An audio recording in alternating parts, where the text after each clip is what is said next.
మహిళల కోసం మహిళలకు సంబంధించినటువంటి రిజర్వేషన్ కోసం మేము ఇందిరా పార్క్లో ధర్నా చేస్తే ప్రభుత్వం నుంచి అనేక మంది నా మీద దాడి చేసిండ్రు. మీరు అబద్ధాలు ఆడుతున్నారు, మేము మహిళలకు ఉద్యోగాలు ఇస్తున్నాం, మహిళలకు నష్టం జరగలే అని మాట్లాడినారు. స్వయంగా ముఖ్యమంత్రి గారే 47% ఇచ్చినామని చెప్పి మాట్లాడినారు. అయ్యా ముఖ్యమంత్రి గారు, ఇప్పటికన్నా అబద్ధాలు చెప్పడం మానండి. అబద్ధాలు చెప్పి చెప్పి చెప్పి కొంతమంది ప్రజలు నాగం పట్టించి కన్ఫ్యూజన్లో 1% ఎక్కువ ఓట్లతో మీరు ముఖ్యమంత్రి అయినారు. ముఖ్యమంత్రి అయిన తర్వాత డిపార్ట్మెంట్ వైజ్గా మీరు డేటా ఇవ్వండి. మీరు చూడండి, తప్పులు చెప్తా ఉన్నారు. కేసీఆర్ గారు ఉన్నప్పుడు గురుకులాల్లో 85% మంది మహిళలకు ఉండాలని జీవో ఇచ్చి వారు ఆనాడు నోటిఫికేషన్ వేసారు. మీరు వచ్చినాక ఆ నోటిఫికేషన్ తీసేస్తే ఇవాళ 63-64% మంది కూడా గురుకులాల్లో ఆడబిడ్డలకు ఉద్యోగాలు లేవు. స్టాఫ్ నర్సుల విషయం చెప్తున్నారు మీరు.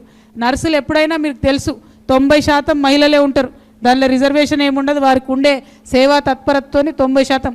అది కూడా ఇంట్లో కలిపేసి మొత్తం లెక్కలను ఆగమాగం చేసి మనము బీఆర్ఎస్ గవర్నమెంట్ ఉన్నప్పుడు ఇచ్చిన 30,000 ఉద్యోగాలలో 47% ఆడవాళ్ళకి ఇచ్చినామని చెప్తా ఉన్నారు. ఇది శుద్ధ తప్పు. డిపార్ట్మెంట్ వైజ్గా మేము మళ్ళీ సోషల్ మీడియా ద్వారా కూడా మీకు షేర్ చేస్తాం. ఒక్కొక్క డిపార్ట్మెంట్ చూస్తే కేవలం మహిళలకు వచ్చింది 19%, 12%, 20% మాత్రమే. మీరు గురుకులాల మొత్తం అపాయింట్మెంట్లు, నర్సుల అపాయింట్మెంట్లు కలిపి ప్రజలను, ఉద్యోగస్తులను, విద్యార్థులను కన్ఫ్యూజ్ చేసేటటువంటి ప్రయత్నం చేస్తూ ఉన్నారు. అట్లా చేయవద్దని చెప్పి మేము కోరుతా ఉన్నాం.